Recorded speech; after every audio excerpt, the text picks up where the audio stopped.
que existe otro evangelio al que fue ya revelado? Espero que ninguno, ¿no?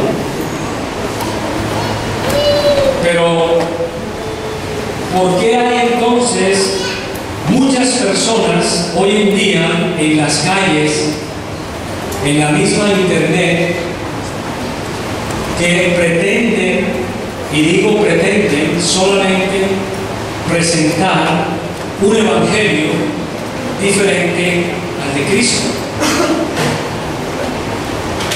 ¿Y por qué será que muchos cristianos desafortunadamente aceptan algunas veces esos otros evangelios? Hay un solo evangelio, y ese solo evangelio está aquí contenido en toda la palabra de Dios, la que nosotros hoy día llamamos la Biblia.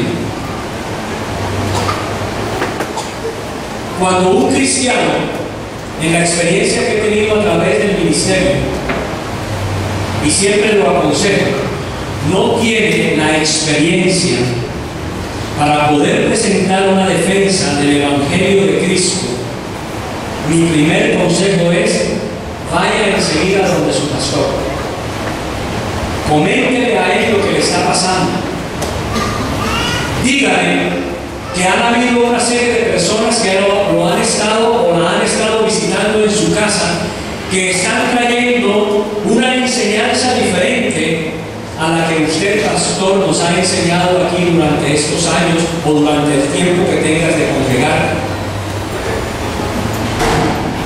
Porque muchas veces pensamos que podemos rebatir ciertas doctrinas de una manera clara, y resulta que lo que hacen estas personas es simplemente envolvernos, llevarnos a una mentira, sacarnos de la verdad, sacarnos de la luz y volvernos otra vez a meter en tinieblas. Esto no lo digo como palabra de hombre, esto lo digo porque así lo advierte el Señor en su palabra.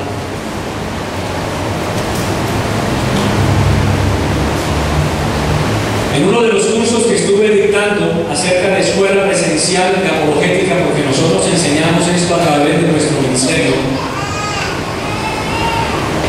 a mí me preguntaba un hermano, pastor líder, que entonces, pastor, ¿eso significa que nunca podré yo aceptar a ninguna persona de religión diferente a la cristiana en mi casa?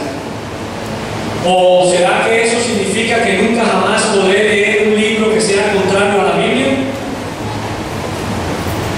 Porque como segunda de Juan dice que no le deis la bienvenida, ni le digas siquiera bienvenido, entonces la gente toma este versículo literalmente y dice: no, yo no voy a dar la bienvenida en mi casa a esta persona.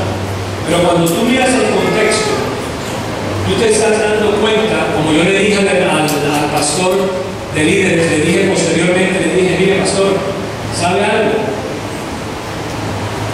No significa nada que usted tenga un libro de estudio diferente al de la Escritura. Lo importante es que siempre en su vida esté totalmente seguro que esta es la única revelación que Dios nos ha dado.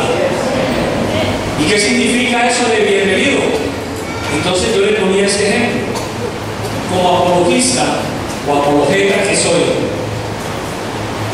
yo vivo en un cuarto piso en la ciudad de Bogotá, en un apartamento donde generalmente tengo una visión muy grande de un parque. Cuando yo veo a aquellas personas que no son cristianas en las esquinas, yo particularmente bajo, y cuando la persona no me da respuesta a las cosas que les estoy preguntando, entonces yo le digo: pues venga a mi casa, y así usted y yo, sentados en la mesa de mi comedor, comentamos acerca de esta enseñanza. Pero oiga, pastor, ahí dice que no le dé la bienvenida. Sí, no le dé la bienvenida, pero las doctrinas que ellos traen. Porque si usted le da la bienvenida a esas doctrinas, y empieza en su corazón a creerlas, desechando la palabra de Dios, usted se va a ver en un problema si no tiene suficiente fundamento para defender las doctrinas fundamentales del cristianismo. Y vuelvo y pregunto, ¿no lo habían advertido ya otros hombres antes que yo? ¿O antes de aquellos que trabajamos en el ministerio de la apologética? Claro que sí. Y para eso vamos a ir ahora a Gálatas. Vamos a la palabra de Dios. Hay algo muy importante en la vida de nosotros como cristianos. El único consejo que nosotros tenemos es el de la Escritura. Nosotros como hombres podemos dar consejos, obviamente, pero siempre que yo me acerco a donde un pastor a pedirle consejo, porque aún como pastor estoy sometido a una autoridad, y esta autoridad es el pastor mayor de la congregación a donde yo voy, y yo le pido a mi pastor consejo, siempre estoy pendiente de que su consejo esté basado totalmente en la Escritura. Si a mí algún pastor me da un consejo que no está basado en la Escritura, Gálatas capítulo 1, gracias hermano. Vamos a leer desde el versículo 6 al 9.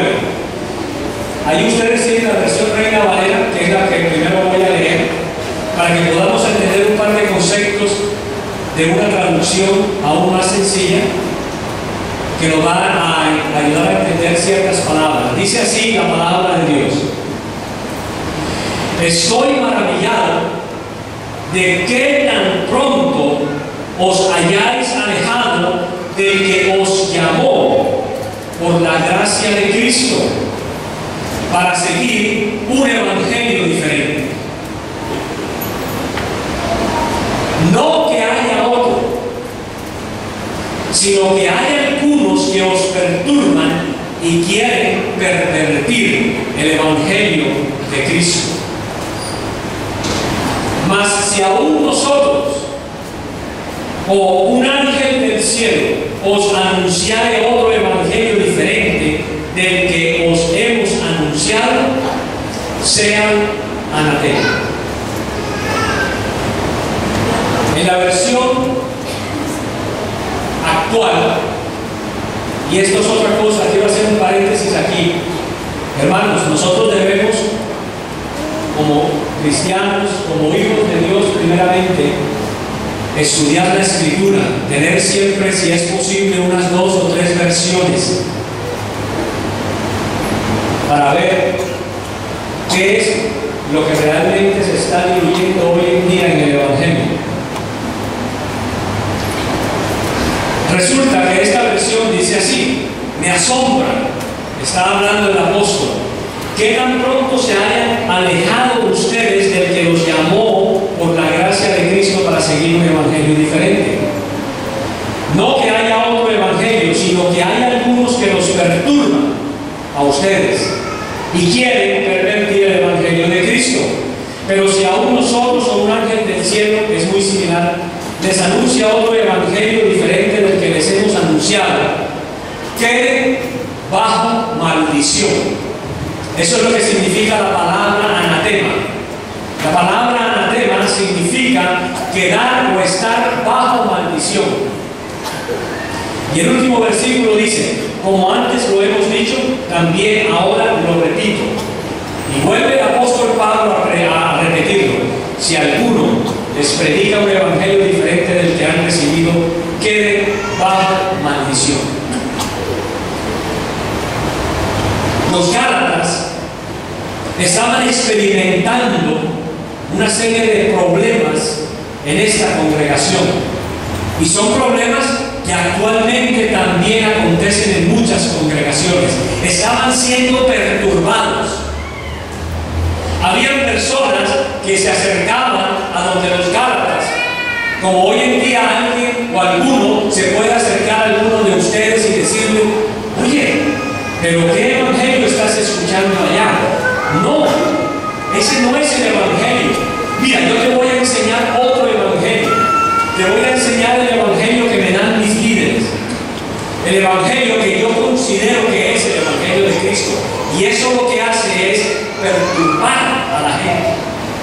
Y perturbarla es ponerla a dudar de lo que han recibido. Y el apóstol Pablo estaba presentando esta situación aquí a los Gálatas y les estaba advirtiendo. Y lo primero que demuestra el apóstol Pablo es asombro, sorpresa. Pero ¿cómo? ¿Cómo es esto que está pasando aquí en medio de ustedes? Yo vengo a advertirles, vengo a decirles que es que no hay otro evangelio. Y el apóstol Pablo en el versículo 6 habla del que nos llamó por la gracia de Cristo para seguir un evangelio diferente. El Señor a nosotros nos ha llamado solamente por gracia. Empezando. Y gracia es algo que ninguno de nosotros merecíamos. Él simplemente decidió por su gracia salvarnos. Pablo aclara y les dice a ellos: no es que haya otro evangelio,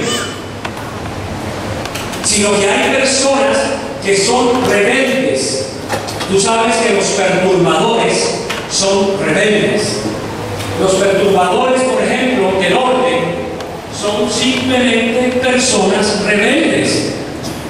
Cuando yo miro, por ejemplo, en las noticias en la ciudad de Bogotá, a estos estudiantes de cualquier universidad, X, Y o Z, como la quieras llamar, tirando piedras, haciendo detener el tráfico, destruyendo la propiedad ajena, estas personas están siendo rebeldes. Y así son todos aquellos que pretenden traer un evangelio diferente al evangelio que ya nos fue revelado. Y además de eso, perturban las enseñanzas del verdadero evangelio, de la verdadera enseñanza. Y perturbar es simplemente contaminar. Entonces tenemos rebeldes y contaminantes. Dos enemigos del evangelio de Cristo.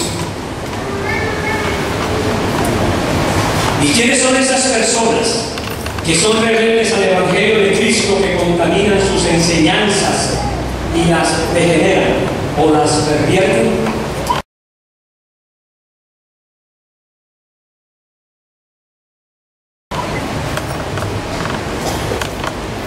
Muchos son los enemigos de Cristo. Muchos son los enemigos del evangelio. Desafortunadamente, muchos han salido del mismo cuerpo de Cristo. Y este grupo del cual está hablando el apóstol Pablo aquí, que se llamaban los judaizantes, son los famosos mesiánicos del siglo XXI.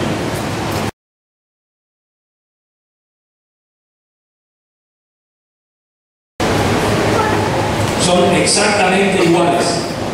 Es un poco difícil entrar a profundizar en todas las doctrinas que enseña el mesianismo, así como en las doctrinas que enseñaban los judaizantes. Pero debemos tener cuidado de todo esto, mis hermanos. Tanto en el pasado como en el presente, las iglesias cristianas tienen que luchar a diario, particularmente en cabeza de sus líderes, contra estos grupos y movimientos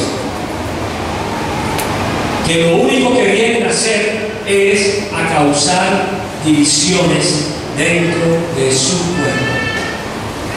Las divisiones a la larga son importantes, sí, porque así sabremos quiénes son realmente de Él y quiénes no eran de Él. Pero eso no significa que las debemos aceptar. Eso no significa que debemos estar escuchando todo espíritu que anda por ahí diciendo cosas que están en contra de la palabra y que nos perturban a nosotros y que contaminan el evangelio de Cristo.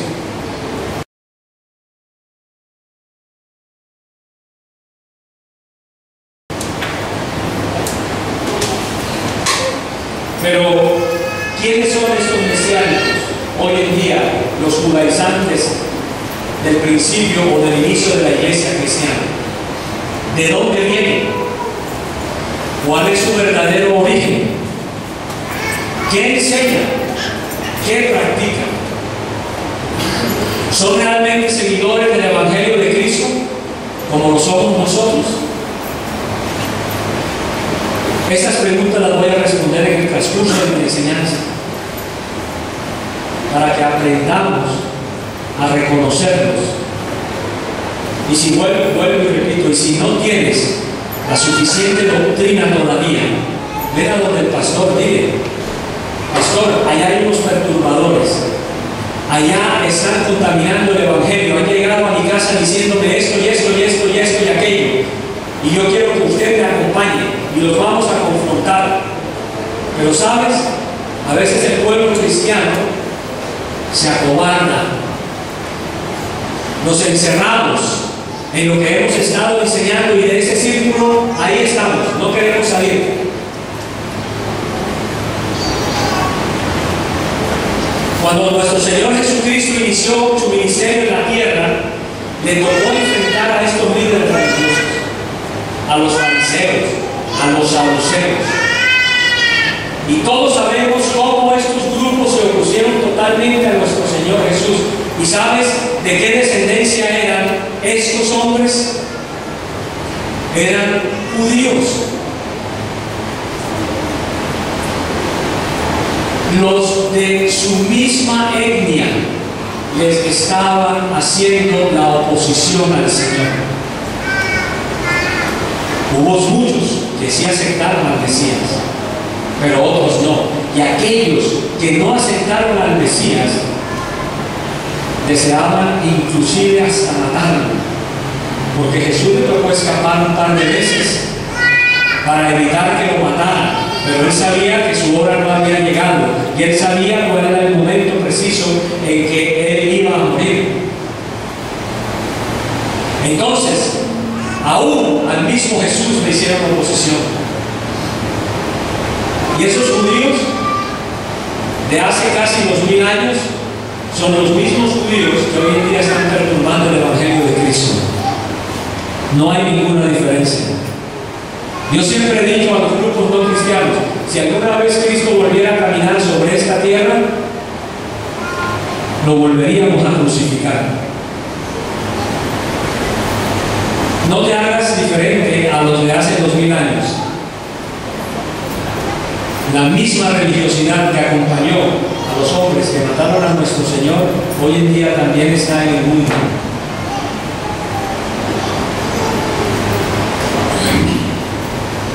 Vamos a Juan 1:17, por favor. El pueblo judío no solo rechazaba al Mesías, el pueblo judío estaba rechazando aún la misma libertad de la ley que el Señor les traía. El Señor ahora les estaba ofreciendo a ellos la gracia. Les estaba diciendo a ellos: miren, yo soy desde el principio. He decidido volverme carne y presentarme a ustedes y decirles: aquí estoy. Y sin embargo, nosotros sabemos que rechazaron no solo al Mesías, sino que también rechazaron la gracia que Dios les traía. La misma libertad de la ley, la que ellos nunca habían podido cumplir, la venía a cumplir un solo hombre, Dios encarnado en la persona de Jesucristo. Juan 1:17 dice: pues la ley por medio de Moisés fue dada. Pero ¿qué dice? ¿Cómo entonces tú rechazas la gracia y la verdad para volver otra vez a estar dentro de las leyes? ¿Y por qué los judíos no entendieron esta gracia? Vamos ahora a Hechos 7:51. El Señor le muestra al apóstol lo que ha de escribir en este pasaje y les dice así a los judíos: les dice, duros de cerviz e incircuncisos de corazón y de oídos. Vosotros resistid siempre al Espíritu Santo como quieres, como vuestros padres, así también vosotros. Siempre resistiendo la gracia del Señor, siempre resistiendo la verdad. Y hoy en el siglo XXI está sucediendo exactamente lo mismo. Después de la ascensión de nuestro Señor Jesús, el apóstol Pablo experimentó los mismos problemas en la iglesia cristiana naciente. Los mismos. Hoy en día también los experimentamos muchos pastores en las iglesias. Yo lo experimento mucho a través de la página. Los artículos o los correos que a mí me llegan. Hermanos, es que en la iglesia mía están enseñando esto. Es que me han venido personas a decirme aquello y esto y lo otro. Que yo tengo que guardar la ley, que yo tengo que hacer ceremonias, que yo tengo que hacer esto, que tengo que hacer lo otro. ¿Qué hago? Lean la Escritura. Escudriñe la Escritura. Esta es la única regla de nuestra vida. Entonces, ¿qué estaban haciendo estos judaizantes? ¿Y qué es lo que hacen muchos grupos no cristianos? Vienen simplemente a anular, a quitar la libertad que nosotros tenemos en Cristo. Es una libertad, lógicamente, que tiene límites, porque la gracia del Señor no es para pecar. Porque nosotros tenemos que cuidar nuestra salvación con temor y temblor, porque la Escritura me enseña que Dios es santo y que por lo tanto yo tengo que ser santo como lo es Él. No se trata simplemente de guardar una serie de leyes, porque muchas personas no entienden y conocen a Dios, y yo lo enseñé hace un par de días aquí. Hay personas que simplemente en su propia sabiduría humana pretenden guardar todas las cosas. ¿Por qué lo haces? No, porque es que si desobedezco tengo entonces un castigo. Entonces si no hago esto lo correcto me va a caer entonces la ley. Por favor, nosotros obedecemos simplemente porque estamos bajo la gracia, porque Él nos ha llamado a su presencia, porque hemos sido sellados con su Espíritu Santo. ¿Y sabe lo más importante? Porque yo creo en su palabra. Cuando yo trato de hacer cosas por mí mismo me vuelvo incrédulo. No le he creído a Dios y he sabido lo que significa realmente la gracia y la fe.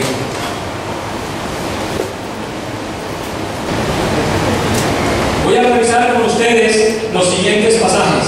Ahora, fíjate tú eso. Cuando tú entras a esta clase de grupos, tú empiezas a ceder una serie de privilegios que ya has tenido en el Señor, que ya el Señor te ha dado a ti. ¿Ves? Entonces, cuando tú entras o te involucras con esta gente, todo lo que el Señor te ha dado, tú los empiezas a ceder. Todo, absolutamente todo, hasta que te quedas sin nada. Pierdes la libertad, pierdes la seguridad de tu salvación, porque es que si no cumplo esta ceremonia o si no celebro aquella otra fiesta, entonces voy a perder mi salvación. No, ¿quién dijo? Pero si tú quieres ceder tus privilegios como hijo de Dios, pues no vayas y te involucres con esta clase de grupos, ya sean judaizantes, mesiánicos, testigos de Jehová, adventistas, mormones, porque nosotros hemos sido llamados para la libertad. Vamos a Gálatas en el capítulo 5, versículos 1 y 13 nada más.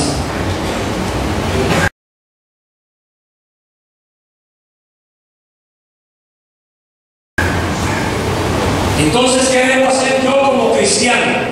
¿Qué me enseña a mí el apóstol Pablo, inspirado por el Espíritu Santo? Me dice: estad pues firmes en la libertad con que Cristo nos hizo libres, y no estéis otra vez sujetos al yugo de esclavitud. Cuando tú miras el contexto, ese yugo de esclavitud no tiene nada que ver con el pecado. Está hablando con una serie de tradiciones que los judíos, que eran cristianos en esa época, que se habían convertido al cristianismo, pretendían volver otra vez a la ley, a las tradiciones, a las costumbres de los hombres. Y el versículo 13 dice: porque vosotros, hermanos, a libertad fuisteis llamados, solamente que no uséis la libertad como ocasión para la carne, sino servíos por amor los unos a los otros. Vamos otra vez al versículo 6 de Gálatas 1, hermano, por favor.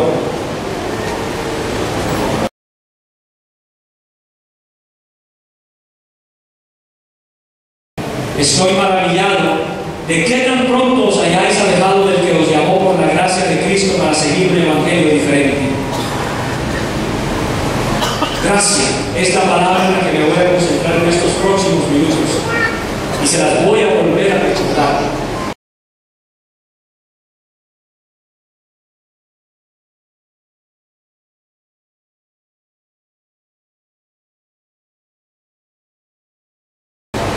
Hechos 20:24.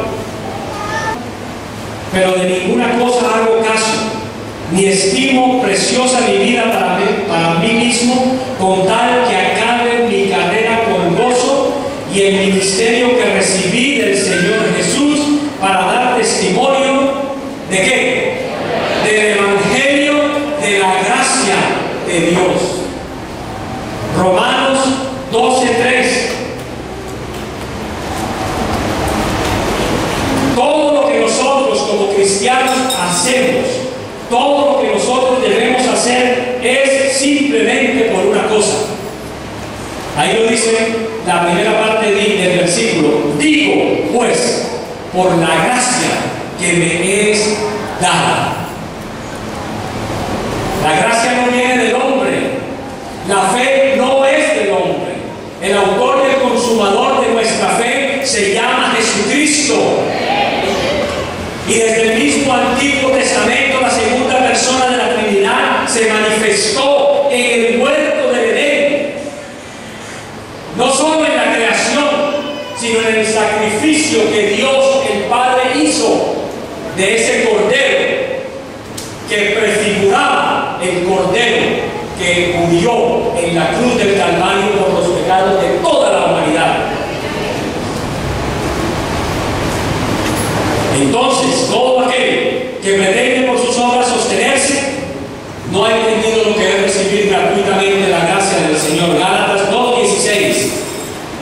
Sabiendo que el hombre no es justificado por las obras de la ley, sino por la fe de Jesucristo, nosotros también hemos creído en Jesucristo para ser justificados por la fe de Jesucristo y no por las obras de la ley, por cuanto las obras de la ley a nadie justificarán. Lo voy a ver cómo está la versión: por cuanto por las obras de la ley nadie será justificado. Hebreos 11, se los dejo de tarea. Cuando tú lees Hebreos 11, es solamente por la fe. Abraham por la fe, Moisés por la fe, Jacob por la fe, y todos ellos eran israelitas.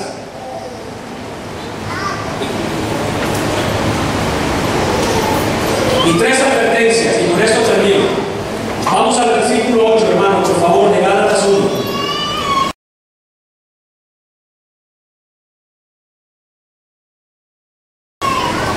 La primera advertencia que el apóstol Pablo nos hace es la siguiente en el versículo 8.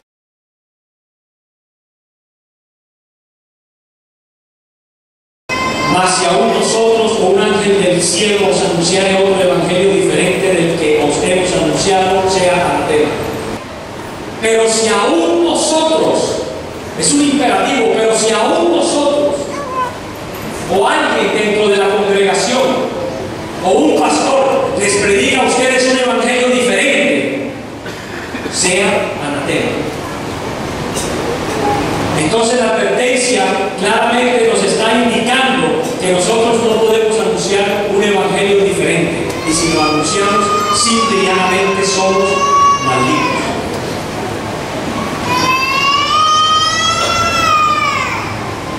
Primera de Juan 2, versículos 18 y 19. Dice el apóstol Juan: hijitos, ya es el último tiempo. Y según vosotros oísteis que el anticristo viene, así ahora han surgido muchos anticristos. Por esto conocemos que es el último tiempo. Salieron de nosotros, pero no eran de nosotros, porque si hubiesen sido de nosotros, habrían permanecido con nosotros. Pero salieron para que se manifestase, que no todos son de nosotros. El fundador de los Testigos de Jehová, Charles Russell, estuvo en un grupo que se llamaba Iglesia Congregacional. También perteneció a la confesión adventista. El fundador de los mormones, José Smith, igualmente también abrazó más bien la iglesia presbiteriana. Lo mismo ha sucedido con todos aquellos que pretenden venir a nosotros con otro evangelio, como los judaizantes o mesiánicos, porque todos desafortunadamente han salido de nosotros. Segunda advertencia, o ahí mismo en el versículo 8, hermano.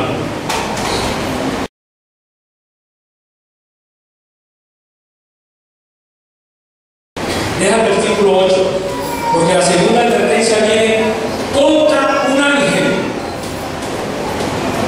¿Sabes? Que todos los fundadores de estos grupos y movimientos no cristianos, supuestamente ángeles, les han revelado a ellos otros evangelios. En los mormones se llama el ángel Moroni. Yo no sé de dónde sacó ese nombre, ese fundador de los mormones, pero ángel Moroni no se describe en ningún lugar de la Escritura. El Señor solamente revela el nombre de unos 2 o 3 ángeles en su perfecta soberanía y soberana voluntad. Pero el apóstol Pablo me está advirtiendo ahí que si aún alguno de nosotros o un ángel viniera anunciando que otro evangelio, no lo creas. Y sin embargo, es interesante notar que ellos supuestamente conocían las Escrituras, pero nunca revisaron este pasaje de Gálatas. Y cuando yo le digo a los testigos de Jehová o mormones: óyeme, ¿tú cómo puedes creer en que un ángel vino a revelarte a ti otro evangelio? ¿Cómo lo puedes creer? ¿Por qué lo crees? Si la misma Escritura me está advirtiendo. Jesús no es un ángel. Jesús es el Dios hoy del Antiguo Testamento y es el Dios hoy del Nuevo Testamento. ¿Quién te dijo a ti que Jesús es un ángel o un ser creado?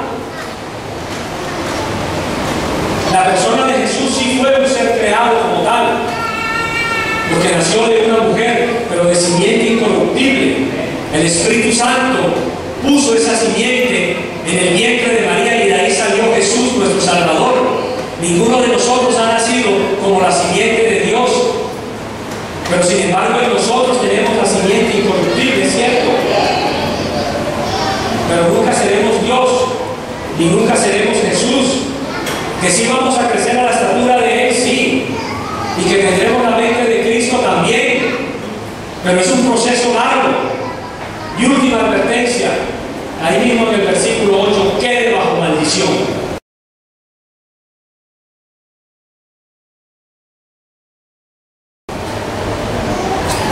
Todo aquel, mi amado hermano, que traiga un evangelio diferente, ya está dentro del marco de la maldición de nuestro Señor, no de la nuestra, dentro de la maldición del Señor. Es maldito, porque no está trayendo la verdad, está perturbándonos y está desafortunadamente contaminando el evangelio de Cristo. Porque aquel que niega que Jesús haya venido en carne es también el anticristo. Aquel que dice en su corazón que Jesús no resucitó con el mismo cuerpo con el que murió, también está bajo maldición. Perdónenme, hermanos, si les hablo de esta manera, pero solamente me baso en la Escritura, en lo que es el verdadero significado de la palabra anatema. Segunda de Pedro 2:1. Por lo tanto, mis amados, todos estos promotores de evangelios diferentes, llámense testigos de Jehová, adventistas, mormones, todo lo que tú quieras, musulmanes, están bajo maldición. Segunda de Pedro 2:1 dice: pero hubo también falsos profetas entre el pueblo, como habrá entre vosotros falsos profetas, que introducirán encubiertamente herejías destructoras, y aún negarán al Señor que los rescató, atrayendo sobre sí mismos destrucción repentina.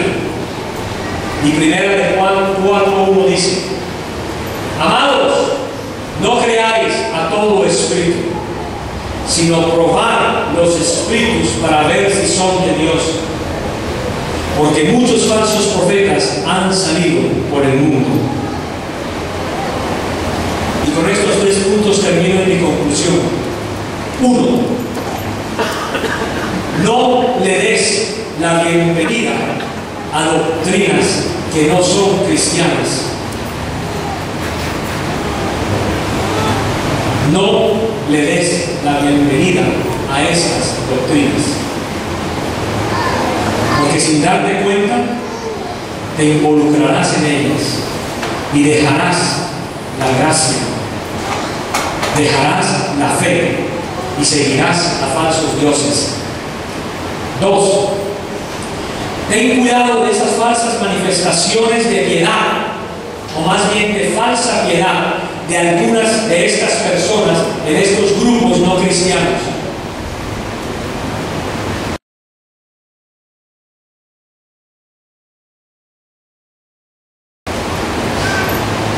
Hace días mi esposa habló con una amiga y le dijo que era testigo de Jehová, y mi esposa empezó a enseñarle la escritura y ella decía: no, yo estoy muy contenta aquí. A mí me han demostrado un amor único. Sí, es cierto, pero te están mostrando una falsa piedad, porque posteriormente, cuando un testigo de Jehová, mormón o adventista se salga de su religión, ¿sabes? Ese amor que te mostraron una vez, te van a llamar apóstata. Y si estás trabajando con un testigo de Jehová y has dejado de ser testigo de Jehová, te van a botar del trabajo. Entonces es una falsa piedad la que están demostrando. Segunda Timoteo 3:5 lo dice, que tendrán apariencia de piedad, pero negarán la eficacia de ella. A estos evita.